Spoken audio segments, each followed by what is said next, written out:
All right, here I am on a laptop, specifically a PC laptop, and I'm going ahead and copy the link.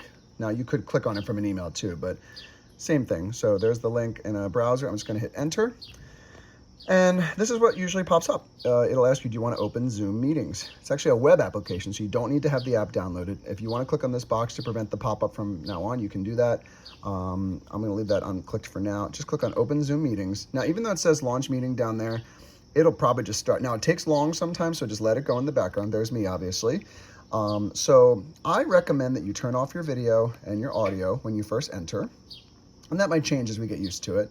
And then when you click on join, this is what you're going to see.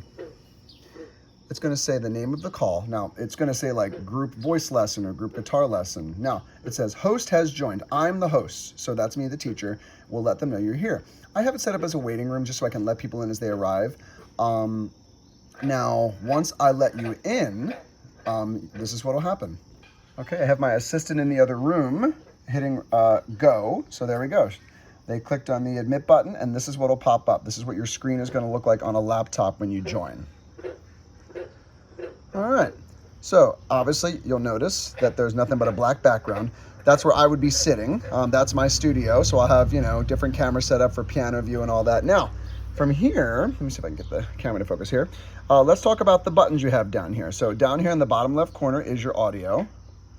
So that's how you make sure that people can hear you. No one's there right now, so I'm going to turn that off. And then video is right here. You just simply click on that, and then you'll see that your video pops up right up there. Now, when there's multiple students there, you'll see that there's more people up there. So let's just turn the video off for now to make it less distracting. And now, participants are going to be everyone that's in the call. So you'll see the different names of people that are over there. And then the chat, this is an important one. This is how you... Here, let's actually minimize the participants. We don't need that here. So the chat, direct message someone, got it. So if you wanted to, there'll be different people listed up here. You should be able to click on someone if you want to send them a direct message. But for the most part, we're all going to be putting messages in the main chat here. You just type and use your keyboard. You can click on, sorry about that. Get out of here, hold on. You can click on some of these emojis down here. There's all sorts of options. We can discover all that later.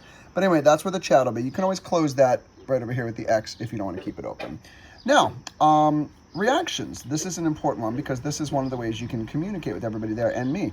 The first one is raise hand. So like you might want to raise your hand because you have a question, and then I'll see that your hand is raised, or be right back. Maybe you have to use the restroom or something like that. So then there's reactions you can use and different things we can play around with. So screen share, let's not worry about for now. We can get into that later. AI companion, don't worry about that for now. That is just going to be like showing you on the side there, like, it's probably doing transcript and like, because all the calls are recorded so I can save them later. So we're just going to ignore that for now. You can just skip that, we'll X out of that. You can probably ask it questions, but it's probably not going to be important for our lessons. Apps you can probably ignore. I'm not going to get into that right now. However, something I do need you to check on is this more button. And you'll see here that there is, oh, wait a minute. Where is that? Aha, muting security. All right, so I do need to find out how to adjust the sound. So that'll have, oh, wait a minute, hold on. Down here, I bet. Let's go to audio. There we go. So let's go to audio. Okay, so that's where it is. Down on the microphone, you click on the arrow next to the microphone and you click on audio settings. This is important because what you're gonna notice is there's a lot of choices here.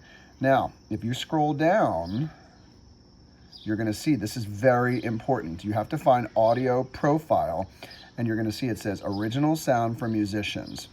Now, I haven't experimented with live performance audio yet, but original sound for musicians is important because that allows me to hear everything that you're doing. Now, high fidelity music mode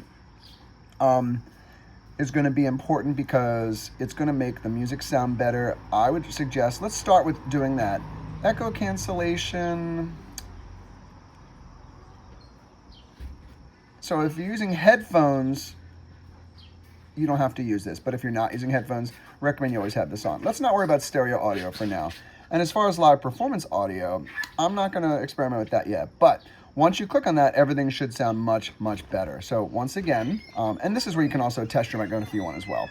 So that should get you started. And once you've gotten your microphone connected, let's just double check, make sure it's there. You go to there, you click on audio settings, and you scroll down to audio profile and make sure it says original sound for musicians, because this is what it's going to default to. And if you're a piano player, I won't be able to hear you. If you're a singer, I won't be able to hear the music in the background. So it's very important that everybody knows how to set that up. So once you are ready to leave the call, it's pretty simple. Over here in the bottom right corner, you just click on leave meeting, and there you have it.